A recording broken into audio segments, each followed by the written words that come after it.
মানুষ মারা গেলে 3 দিন 7 দিন বা 40 দিনে যে মানুষ খাওয়ানো হয়, সেখানে আত্মীয় স্বজনদের সহ খাওয়ানো হয়, মৃত ব্যক্তির কোনো উপকার আসে কিনা?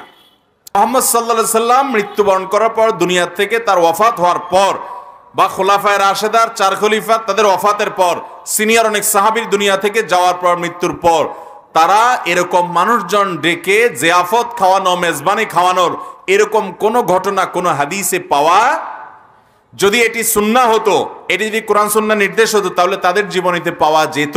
নবী সাল্লাল্লাহু আলাইহি সাল্লাম এরকম কোন নির্দেশ করেন নাই যে তোমাদের মা বাবা ভাই বোন আত্মীয় স্বজন মারা গেলে এলাকাবাসীকে তোমরা খানা খাওয়াবে। হ্যাঁ, আপনি যদি এমনিতে সাধারণভাবে দান সাদাকা করেন মৃত ব্যক্তির তরফ থেকে, সেটা উপকারী, কিন্তু 3 দিন 7 দিন 40 দিন নির্দিষ্ট করে এই যে খাওয়ার অনুষ্ঠান বা ভোজন অনুষ্ঠান, এটা করা ইসলাম নির্দেশ দেয়। নবী সাল্লাল্লাহু আলাইহি সাল্লাম বলেছেন, মান তাশাব্বাহা বিকাওমিন ফাহুয়া মিনহুম, যে মুসলমান অন্য ধর্মের মানুষের সাদৃশ্য, তাদের কৃষ্টি কালচার অনুসরণ করবে, অনুরূপ করবে, সে তাদের অন্তর্ভুক্ত হবে। নির্দেশকে মেনে চলবে। আল্লাহ আমাদের তৌফিক দান করুন।